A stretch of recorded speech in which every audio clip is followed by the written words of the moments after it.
2025-26 অর্থবর্ষের budget বরাদ্দের টাকা বিভিন্ন দপ্তরে পৌঁছে গেছে। সেই মতো রাজ্য সরকারের তপশিলি জাতি কল্যাণ দপ্তরেও বাজেটের অর্থরাশি পৌঁছে গেছে।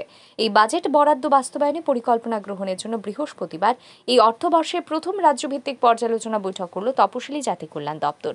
জনজাতি কল্যাণ দপ্তরের কনফারেন্স হলে এই পর্যালোচনা বৈঠক অনুষ্ঠিত হয়। বৈঠকে পৌরোহিত্য করেন দপ্তরের মন্ত্রী সুধাংশু দাস। উপস্থিত ছিলেন দপ্তরের সচিব এবং অধিকর্তা সহ 8 জেলা আধিকারিকগণ। এই বৈঠক প্রসঙ্গে তপশিলি জাতি কল্যাণ দপ্তরের মন্ত্রী সুধাংশু দাস জানান, 2025-26 অর্থবর্ষের প্রথম পর্যালোচনা বৈঠক এটি। এই বৈঠকে চলতি অর্থবর্ষে প্রাপ্ত বরাদ্দ কিভাবে বাস্তবায়ন করা হবে সেই লক্ষ্যে সুদৃঢ় পরিকল্পনা গ্রহণ করা হবে।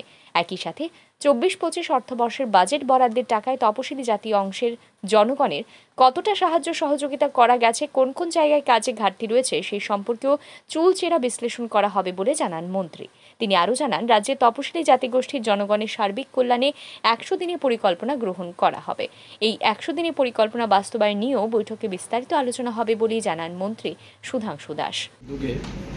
আমাদের 2025 এবং 26 অর্থ বছরের প্রথম স্টেট লেভেল রিভিউ মিটিং হচ্ছে।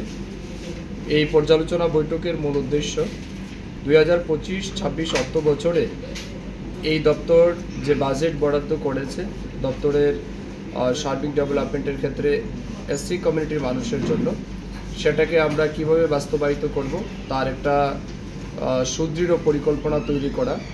তার সাথে সাথে 24-25 অর্থ বছরে আমাদের যেটা বাজেট ছিল বা যে অর্থ বরাদ্দ করা হয়েছিল, বিশেষ করে স্টেট গভর্নমেন্টের পক্ষ থেকে এবং সেন্ট্রাল স্পন্সর্ড স্কিমের মাধ্যমে আমরা যেটা পেয়েছি, তার কতটা সফলতা আমরা পেয়েছি, অ্যাচিভমেন্ট আমাদের কি, এই বিষয় নিয়েও আমাদের আলোচনা হবে।